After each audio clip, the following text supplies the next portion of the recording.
Эзэн Чингисээрээ өгүүлсэн эртний нүүдэлчдийн үлгийн нутаг Монгол орон.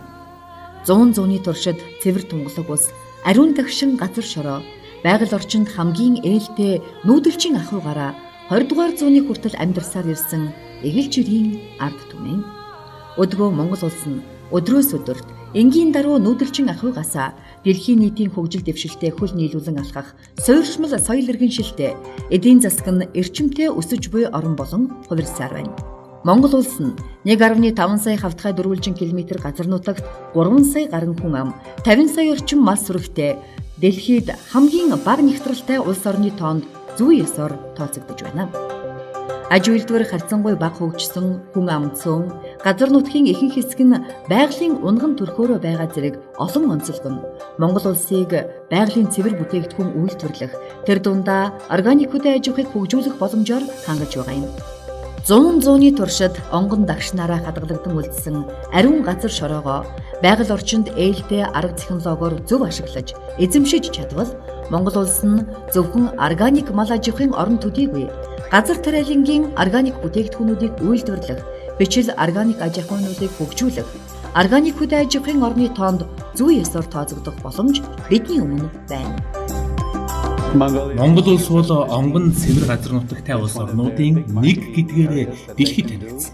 Цэвэр тунгалаг ус, тал нутаг, үзэсгэлэнт ой тайван. Энэ бүх газруудад органик хөдөө аж ахуйн үйлдвэрлэлийг эрхлэж, дотоодын зах зээлдээ төдийгүй гадаад зах зээлд таниулах органик бүтээгдэхүүнийг үйлдвэрлэх боломж нээлттэй байна. Монгол улс бол маш том газар нутагтай орн хэдий ч хүн амын тоо цөөн учраас дэлхийн органик зах зээлийн хувьд тийм ч том нийлүүлэгч тоглогч байж чадахгүй гэж зарим хүмүүс харж байна. Нэгэн жишээг та бүхэнд дурдъя л да. Африк твд орших улс орнуудаас хамгийн жижиг тооцогдох Уганда улс. Дэлхийн органик зах зээлийн хамгийн том нийлүүлэгчдийн нэг. 220 мянган органик гэж батлагдсан фермерүүдтэй уг улс. Конго улсын нэг аймаг Монгол улсын хувьд нэг сумтай тэнцэх хэмжээний багаахан газар нутагтай маш цөөхөн хүн амтай хэдий ч үүнийг хийж чадаж байхад байгалийн асар их нөөцтэй танаа орны хувьд органик хөдөө аж ахуйг хөгжүүлнэ гэдэгт би бүрэн итгэж байна. Та бүхний харж байгаа энэ бүхэн Улаанбаатар хотод бохирдлыг шийдэх шийдэл нь органик өрхийн аж ахуйн ногоон орчинтай хашаа гэдгийг харж байна. Улаанбаатар хот орчинд органик ногоо тарих боломжгүй гэж хэлж байхыг би олон тооцоолсон. Би үүнийг буруу гэж хэлнэ. Зөв сэтгэлтэй, зөв хүн үүнийг хийж чадна. Олон төслүүд органик хийж чадна гэдгийг харуулж байна. Дэлхийн нийтээр байгаль орчинд ээлтэй ногоон хөгжлийн загварыг сонгож, байгаль орчинд ээлтэй органик аж ахуйг хөгжүүлэх, дэмжих, уриалгах болсон. Монгол улсад органик хөдөө аж ахуйг хөгжүүлэх чиглэлээр 10 гаруй жилийн турш олон талт ажлууд, санал санаачилгууд урнаж, төсөл хөтөлбөрүүд амжилттай хэрэгжсээр байна. Органик хөдөө аж ахуйн зөвхөн эрүүл хүнсний асуудал биш, экосистем, гариг дэлхийн оршин байх үндэс суурь гэдгийг дэлхийн нийт хүлээн зөвшөөрөх болсон юм. Органик үйлдвэрлэл нь экологийн үйл явцыг зөвөр ашиглахыг хэлж байгаа. Бид агаараас нүүрс төрөгчийг ашиглаж, ашигтай шавжаар ашиггүйтэй тэмцэх гэх мэт байгалийн үйл явцыг хөдөө аж ахуйг хөгжүүлэхдээ ашиглаж байна. Хэрэглэгчийн хувьд та органик бүтээгдэхүүнийг сонгох бүрдээ энэхүү байгалийн үйл явцыг, экологийн чиг хандлагыг хөдөө аж ахуйн үйлдвэрлэлд хэрэгжүүлэхийг дэмжиж байна гэсэн production of agricultural products. IFOAM Аз буюу Аз твийн органик хөдөлгөөн нь маш эрчтэйгээр өрнөж эхэлсэн. Аз бол дэлхийн органик зах зээлийн хувьд өсөлтийг харуулах боломжтой гол цэг юм. Органик зах зээлийн борлуулалт статистикийн хувьд ч тэр Аз твь нь нэлээд өндөр байр суурьтай болно. Монгол улс бол бүс нутгийн органик хөдөлгөөний нэг чухал хэсэг болох нь гарцаагүй. Миний бие фермер хүний хувьд хэлбэл органик хөдөө аж ахуй бол үйлдвэрлэл талаасаа байгаль орчноо хамгаалах, газраа нөхөн сэргээх, биологийн төрөл зүйлүүдийг хамгаалах гэж хэлж болох юм. Органик үйлдвэрлэлийн хувьд эдгээр нь маш чухал асуудал. Хоол тэжээлийн эргэлт нь байгалийн үйл явцын эргэлтэн дотор хэрхэн зохицож явдгийг ойлгох явдал. Хэрэглэгч, үйлдвэрлэгч нар бүгд тогтвортой ирээдүйн төлөө энэ бүхнийг мэдэх шаардлагатай. Монгол улсад хүнд хөнгөн аж үйлдвэрийн салбар харьцангуй бага хөгжсөн нь бидний давуу тал болж органик хөдөө аж ахуйн зарчмуудыг хэрэгжүүлэх боломжоор хангаж байгааг мэрэгчлийнхэн хэлж байна.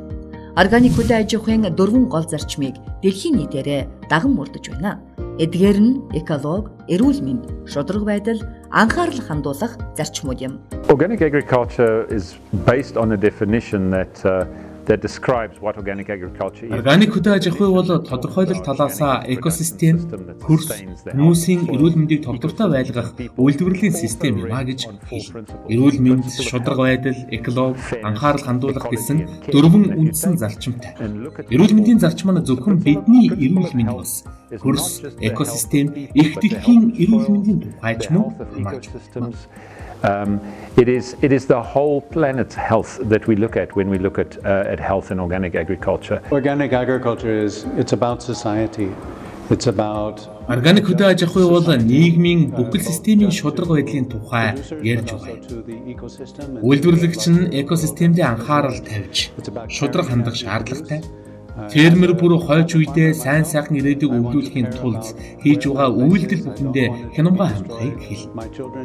Фермерийн хувьд ч тэр, хэрэглэгчийн хувьд ч тэр. Бид экологдо хэрхэн хандах вэ гэдэг нь хоорондоо хэрхэн харилцах вэ зэрэг нь маш чухал асуудал. And others as consumers, how we interact. It's a very important aspect of organic. And finally, care. Анхаарал хандуулах зарчим бол халамжлах, анхаарах гэсэн утгатай. Аливаа техник технологиг хэрэглэхдээ урт хугацааны сөрөг нөлөөг нь мэдэхгүйгээр хэрэглэхгүй байх. Болгоомжтой хандахыг хэлж байна.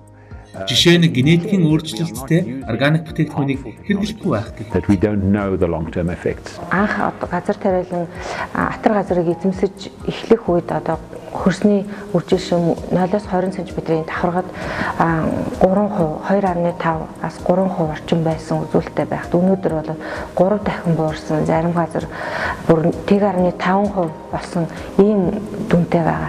За энэ маань бид нэр бол энэ анхаарал хандуулах зарчмыг үндсэндээ одоо хэрэгсээгүй, хэрэгжүүлээгүй орхисонтой холбоотой. Ecology, that's a clear answer that the Эколог бол тун ойлгомжтой зарчим. Бид экосистемийн нэг хэсэг тул органик хөдөө аж ахуйн экологдо зохицсон ээлтэй байх ёстой. and it has to be managed properly and fairly. Ерөнхийдөө л үндсэн энэ 4 зарчмыг биелүүлээгүйгээс болж өнөөгийн одоо бидний эрхэлж байгаа зөвхөн газар тариаланч биш хөдөө аж ахуй үйлдвэрлэл, бусад үйлдвэрлэлийн бүх одоо систем дээр тогтвортой үйлдвэрлэлийн одоо систем бүрэлдэж чадахгүй байгаа.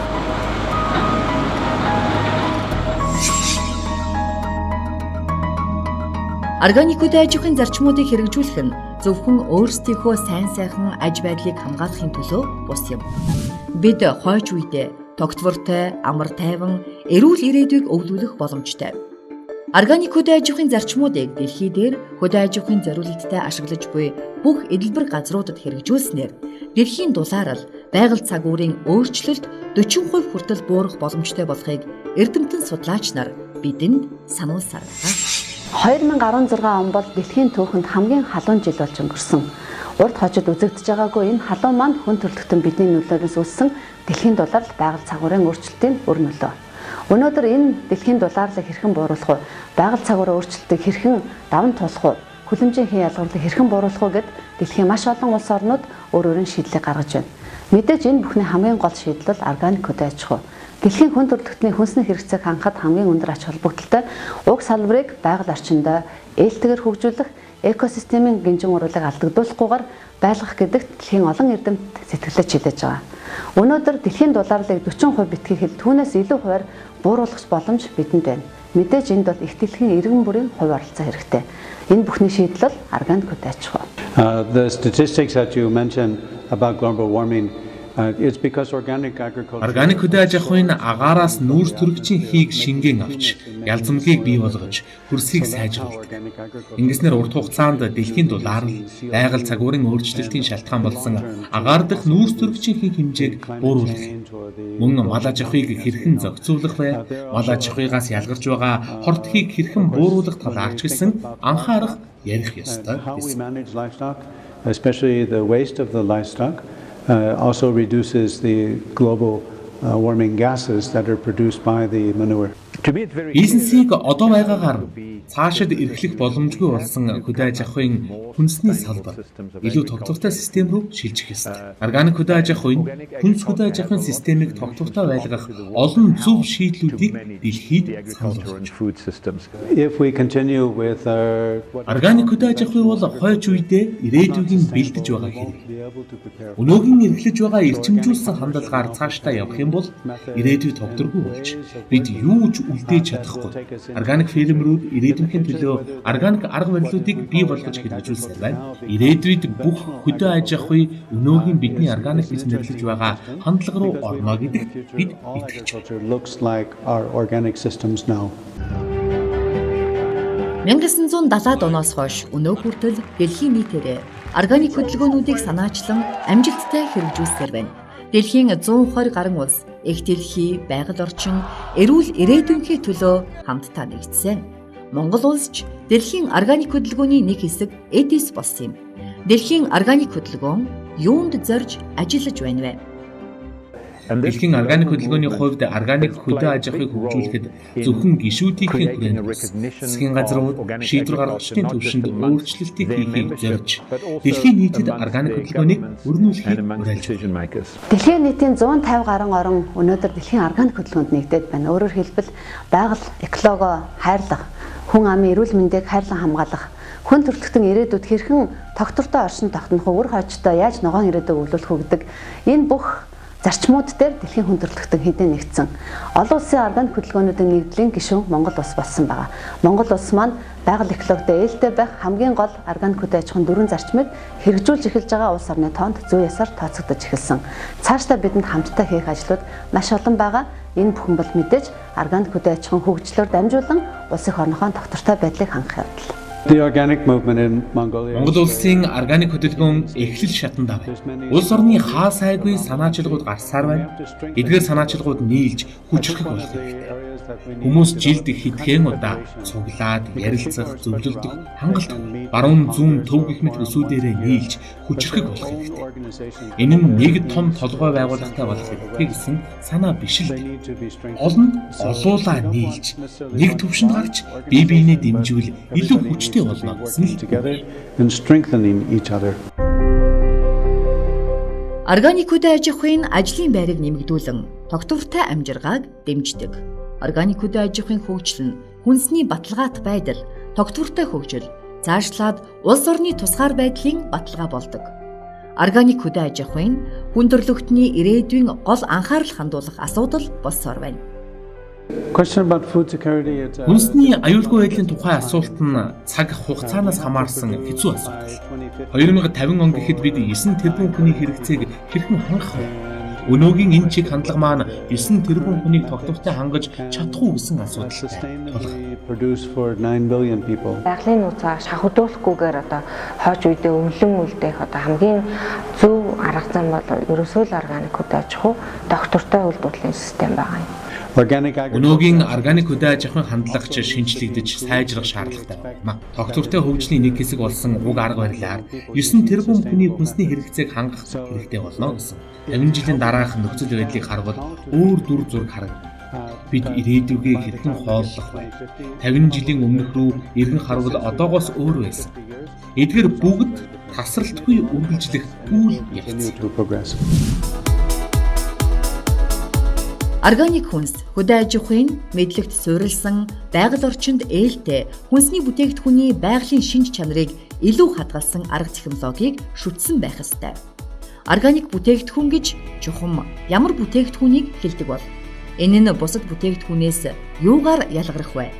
Шин тэжээлийн ач холбогдол юу бол гэж олон хүмүүс асуудаг. Энэ бүхэнд товч хариултыг өгөх нь зүйтэй юм а. Органик хүнс бол байгаль экологийн амин энергийг шингээж чадсан амьд хүнс юм гэж хэлхийг хүсэж байна. Өөрийн эдис ширхэг болондоо эрдэс шим тэжээлийг бүрэн агуулгаас гадна байгаль эхийн тэр амин чанарыг, нарны энергийг, усны энергийг, хөрсний энергийг өөртөө шингээж чадсан хүмүүн бидэнд зөв зохистой хоол буюу хамгийн зохимжтой хоолыг бид органик хүнс гэж нэрлэдэг. Органик бус хүнс бол мэдээж хүн бидэнд эм болохоосоо илүүтэй, хүнс болохоосоо илүүтэй бидний эрдэнэ системд доголдлыг үүсгэдэг, гажгийг үүсгэдэг, өвчнийг үүсгэдэг ийм хүнсийг бид органик бүс гэж нэрлэж байгаа. Өнөөдөр органик хүнсийг бол тавчхандаа амьд хүнс гэж ойлгож болох юм аа. Органик хөдөө аж ахуйн зөвхөн эцсийн бүтээгдэхүүнийг хэрэглээний асуудал биш. Дэлхийн экосистемийн тухай асуудал шүү. Энэ нь бүхэлдээ байгальд ээлтэй үйлдвэрлэлийн үйл явцыг хэлж байна. Органик хөдөө аж ахуйн энэ системийг хэрхэн удирдахыг хэлж байна. Органик бүтээгдэхүүний үйлдвэрлэл, органик хөдөө аж ахуйн тогтвортой хөгжихийн тулд хууль эрх зүйн таатай орчин бодлогын бодит дэмжлэг шаардлагатай. 2016 онд органик хүнсний тухай хууль батлагдсан. Ингэснээр уг салбарын эрх зүйн орчныг таатай болгоход томоохон ахиц дэвшил гарсан үйл явдал болсон юм.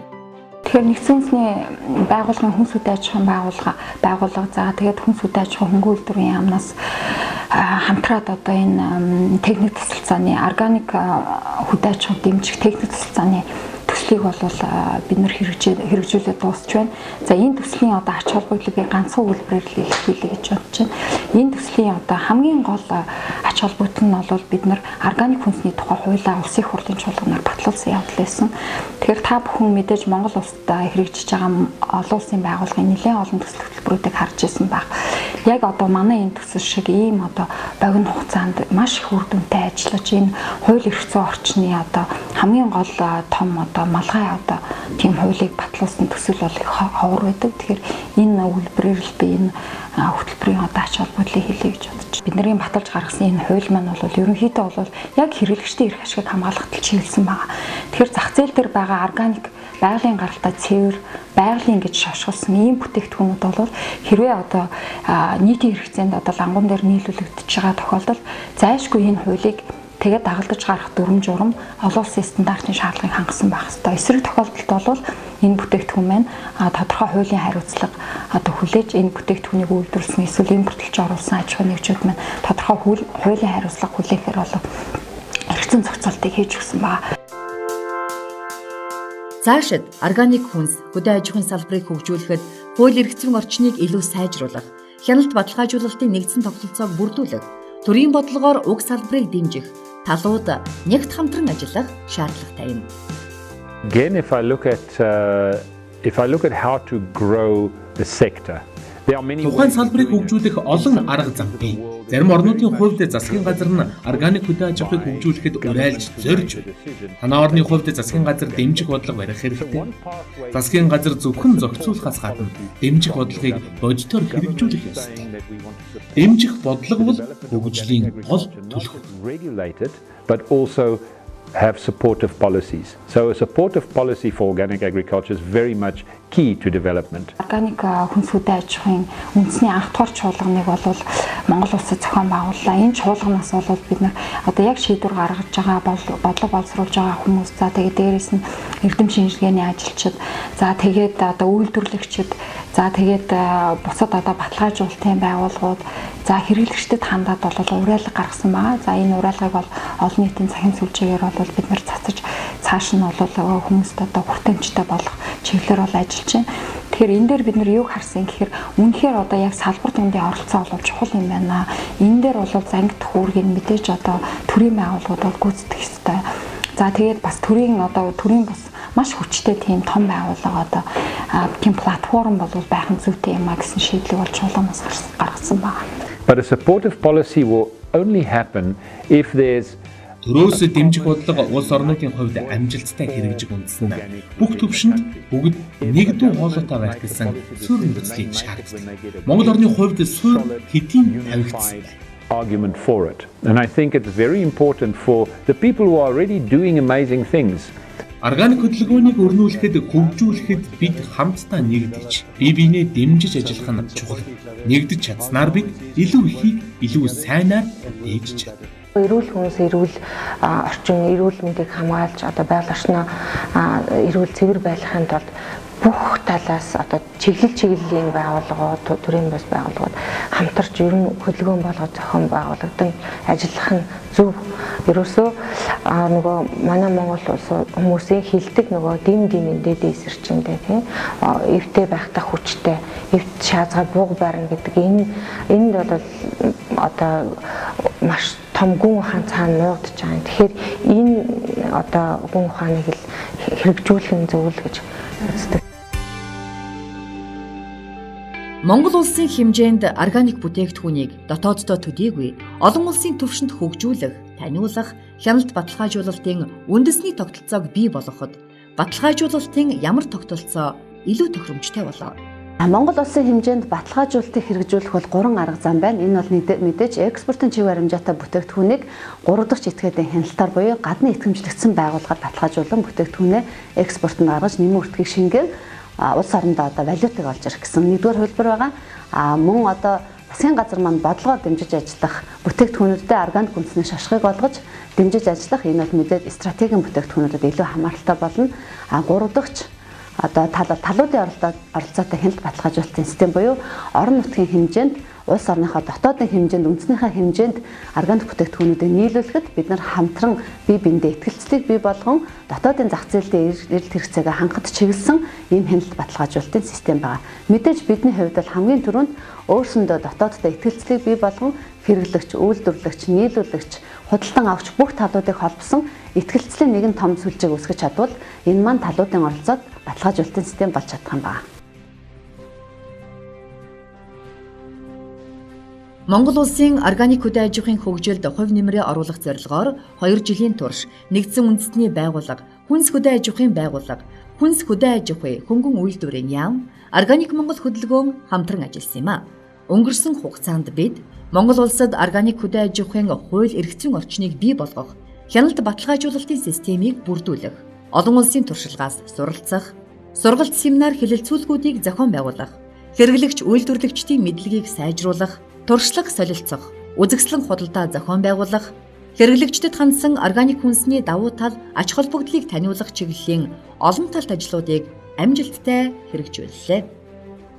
Бид хамтдаа бүх нийтийн анхаарлыг ногоон чиглэлд хандуулах, ногоон хөгжилд хүн бүрийг хувь нэмрээ оруулахыг уриалан дуудаж, үлгэрлэн харуулж, органик бүтээгдэхүүний үйлдвэрлэл хэрэглээг нэмэгдүүлж, органик хөдөө аж ахуйн экологи, эрүүл мэнд, эдийн засгийн ач холбогдол давуу талуудыг ойлгуулсаар байна. The sector in Mongolia or anywhere in the world is that we need to take Зөвхөн Монгол улсын хувьд төдийгүй дэлхийн хаа сайгүй хөгжиж дэвжихэд хамгийн чухал зүйл бол байгаль орчныг хамгаалах, хайрлах, байгалийн замаар байх хэрэгтэй явдал. Байгаль их бидэнд бүхнийг хэлдэг, үзүүлдэг, биднийг удирддаг. Бид байгалийн хүчийг, байгалийн зам ёсны эргэлтийг хүндэтгэх хэрэгтэй. Бид байгалыг хүндэтгвэл бидэнд үр өгөөж хязгааргүй хэр coherent way together we will find that there's bountiful returns. Органик хөдөө аж ахуйг хөгжүүлэхийн төлөө хувийн хэвшил, төрийн бус байгууллагууд, олон улсын байгууллагууд, төсөл хөтөлбөрүүд, ард иргэд тал талаасаа хувь оролцоогоо оруулан хамтран ажиллах шаардлагатай цаг хэдийнэ ирсэн байна. Монгол улс нь ногоон Монгол, органик Монгол гэж дэлхийн тавцан танигдахад та бидний эв нэгдэл, хамтын зүтгэл хэрэгтэй юм а. Хүн бүрийн л ерөөсөө зайшгүй одоо автоматар ингээл очих зам нь ерөөсөө органик үйлдвэрлэлийн систем болж байгаа юм. Тэгэхээр бүгдээрээ одоо яг энэ органик үйлдвэрлэлийг бий болгох, тийм ээ, хөгжүүлэх, за бүх талаар одоо сурталчилгаа юм хийх, одоо дэмжих дээр санал нэгдэх нь зүйтэй. Органик хүнсний үйлдвэрлэлийн асуудал бол зөвхөн төрийн байгууллагын чиг үүрэгт бол хамрах асуудал биш. Энэ бол та бидний бидний одоо үр хүүхдийн, за тэгээд бидний одоо хойч үеийн одоо хувь заяа, за тэгээд бидний хүрээлэн байгаа орчны маань одоо хэр удаан доктортой одоо сайн сайхан байх уу гэсэн асуудалтай холбоотой учраас бид бүгдийн одоо хүчин чармаалтыг бол шаардж байгаа. For the future of organic agriculture, I would just Органик хөдөө аж ахуйн хөгжлийн төлөө би та бүхнээс өрхийн орлогынхон 10% органик бүтээгдэхүүн худалдан авахд зарцуулж байгаасаа гэж хүсэж байна. Энэ нь зөвхөн үйлдвэрлэгчийг дэмжиж зогсохгүй, органик дэлхийд таныг танилцуул. Та ирээдүйн төлөө бодит алхам хийж байна гэсэн. consumers and all of us will have a better future. Үр хойчтой ногоон ирээдүйг үйлдвэрлэхийн тулд бид нар Монгол улсын хэмжээнд органик хөдөө аж ахуйг хөгжүүлэх хэрэгтэй. Энэ бол хамгийн энгийн бөгөөд хамгийн том үр дүнтэй байж болох шийдэл. Бүх талууд, олон улсын байгууллагууд, төрийн байгууллагууд, хувийн хэвшил, төрийн бус байгууллага тэрч байтугай ард иргэд хэрэглэгч та бүхэн хүртэл органик хөдөө аж ахуйн хөгжилд хувь нэмрээ оруулж чадна. Энэ бүхэн бол та бүхэн органик бүтээгдэхүүнийг сонгохоос эхлэн органик бүтээгдэхүүнийг үйлдвэрлэх хүслээс эхлэн мөн хоорондоо нэгдэж эв нэгдэлтэй хамтын зүтгэлээр энэ том ажлын ард гарах итгэл зүтгэлээс мань эхэлнэ. Дэлхийн түвшинд өөрсдөө таниулж чадах үндэсний органик хөдөлгөөнийг үүсгэж их орондоо ирээдүйдээ ногоон хөгжилд хувь нэмрээ бүгдээрээ хамтдаа оролцгаая.